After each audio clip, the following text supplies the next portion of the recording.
నమస్కారం ఈటీవీ భారత్ కు స్వాగతం. మీరు చూస్తున్నారు న్యూస్ టైం. రాష్ట్రంలో నేటితో ఎన్నికల ప్రచారానికి తెర. సాయంత్రం 6 గంటలకు ముగిసిన ఎన్నికల ప్రచారం. 13వ తేదీన పోలింగ్, వచ్చే నెల 4న లెక్కింపు. ఏపీఎస్ఆర్టీసీ ఎండీకి టీడీపీ అధినేత చంద్రబాబు లేఖ. 13న పోలింగుకు వచ్చే వారి కోసం అదనపు బస్సులు ఏర్పాటు చేయాలని సూచన. బస్సులు పెంచడం వల్ల ఓటింగ్ శాతం పెరుగుతుందన్న చంద్రబాబు. పోలింగ్, భద్రతా ఏర్పాట్లపై సీఈఓ ముఖేష్ కుమార్ మీనా సమీక్ష. ఎన్నికలు ప్రశాంతంగా జరగాలని కలెక్టర్లు, ఎస్పీలకు ఆదేశాలు. డ్రైడే కాలాన్ని పటిష్టంగా అమలు చేయాలని సీఈఓ ఆదేశం. ఓటు వేసేందుకు సొంతూరు బాట పట్టిన నగరవాసులు. ప్రయాణికుల రద్దీతో కిక్కిరిసిన బస్టాండ్లు, రైల్వే స్టేషన్లు. ప్రత్యేక బస్సులు నడుపుతున్న ఏపీఎస్ఆర్టీసీ.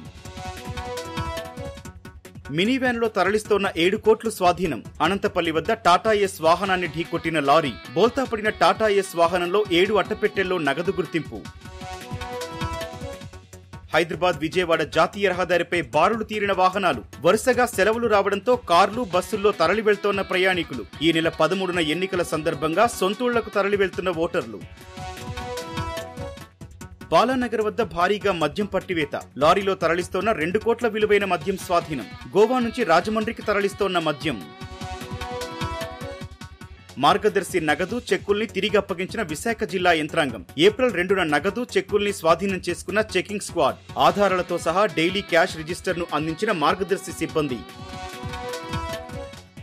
మేడిగడ్డ ఆనకట్టపై జస్టిస్ పీసీ ఘోష్ కమిషన్ విచారణ. బీఆర్కే భవన్లోని కమిషన్ కార్యాలయంలో కమిషన్ విచారణ. ఈఎన్సీలు అనిల్ కుమార్, నాగేందర్రావు, సీఏ సుధాకర్ రెడ్డి హాజరు.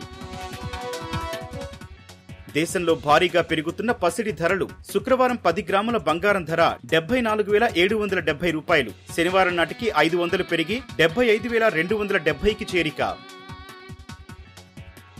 ఇవి ఇప్పటివరకున్న ప్రధాన అంశాలు. మరిన్ని తాజా అప్డేట్స్ కోసం www.etvbharat.com వెబ్సైట్ ను సందర్శించండి.